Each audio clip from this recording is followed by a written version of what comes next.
Before we get started, gotta give a few shout outs. Diego Garcia, Speedy Foe 69, and Jameer Martinez. Here's a huge side thumbs up to you. Thank you so much for watching Toy Gander. So the figures that we're reviewing today are from Minifig Madness. Make sure you check him out on his website. You can also check him out on his Instagram and all that other stuff, etc., etc. His name's Forrester Simon. Great guy, does some fantastic things. And the cool thing about him, all his figures are actually printed on actual LEGO minifigure parts, so you don't get any of that cheap knockoff stuff, especially like these terrible Ugandan knuckles that just basically fall completely apart.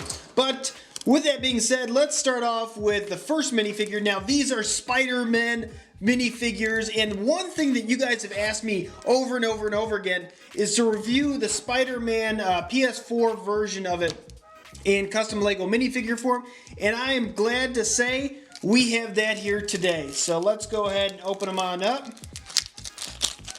and take a gander. One thing that I'll probably get in the comments is asking me if I've actually played this. I've gotten it several times before, and I unfortunately don't have a PS4. I wish they came out with the game on the Switch. Unfortunately, they didn't.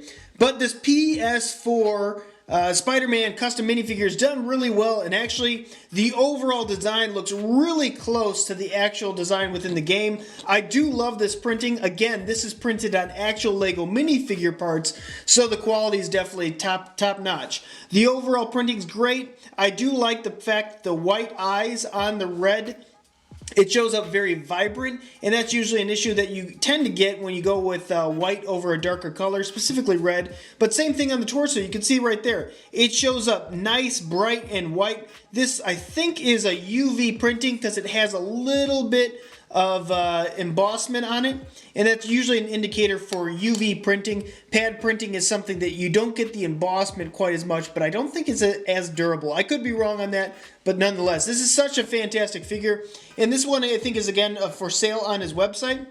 The only thing that I would say that could be a little bit tweaked is I know on the real character that maybe there should be some red on top of the arms here, and that would be my only thing that I would say. But I know that I think this is a slightly cheaper version than some of the really expensive ones out there, but either way, it looks fantastic, and it's a great addition to the collection. Let's take the gander at this next one. See what we got. Minifigure number 2. Now, I'm not 100% up to date on the comic books, so I could be wrong on this, but my guess is this half symbiote Spider-Man, and on it, you know, maybe he's taken over his body or something along those lines. So you can clearly see this entire half right here, the right side, is all got the symbiote on. It's got some great printing design. It's actually pretty neatly done if you actually think about this. So this is, I think, a blue torso. Let me look on the inside.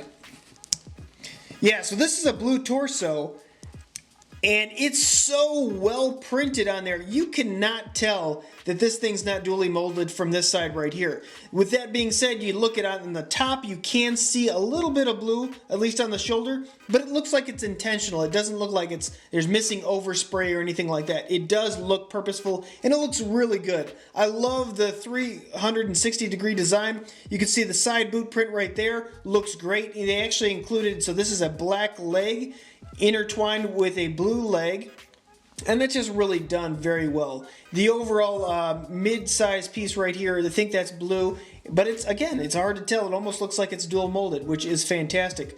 Great overall printing. I love the printing on the blue and red side as well. The only thing I would say is maybe a little bit of red on the top, but I know that's a difficult print to do. Either way, it looks great.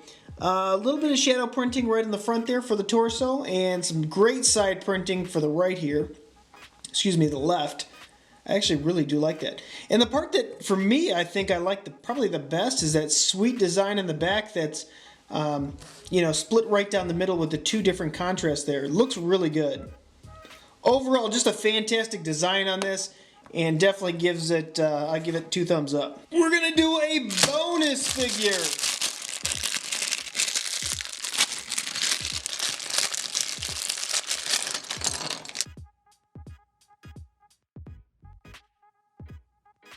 Let me first say this is not a design from Minifig Madness. This is a knockoff or unofficial LEGO minifigure that I got that I didn't have any proper place to put in any other video, so I'm like, okay, let's tag it onto this one.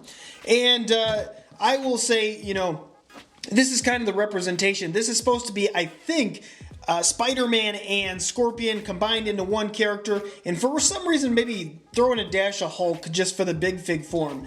I will generally shy away from these, mainly because the plastic is usually pretty terrible, and it does show up definitely within this one. Very, very tight joints, almost to the point where they're unmovable. I mean, that's literally how tight these things are. The printing is okay on this overall design, but when you take this part and you look at it in the back and you take this tail off, look at the awkward placing on the back end there on that hole. Really bizarre. Really, really, really bizarre. But, you know, I kind of like the look of this. If it was made in an actual LEGO minifigure and you kind of just said, okay, I want a big fig Spider-Man, and this was real official pieces, I'd say, hey, this looks pretty good. It's when you actually touch the character that it feels like a, I don't know, McDonald's kids meal toy or something like that. It's just so bad, brutally bad, but printing looks good. I kind of like the yellow eyes, even though that's not something I'm familiar with. Maybe it's something in the comments. You guys feel free and share it with me in the comments below, but yeah, it's not that great, that's for sure. Alright guys, again, if you want to check these out, make sure you check it out. Minifig Madness website or Instagram, he's got a bunch of them posted on there, so check those out. So that is what we have for today. It's that time of the video. There's one figure somewhere on the screen that is just not quite right. I need the top 3 subscribers to let me know what is wrong and put it in the comments below, and I will give you guys a shout out in the next video I do. Guys, I want to thank you so much for watching and all that good jazz, and until next time, you can help us take a gander.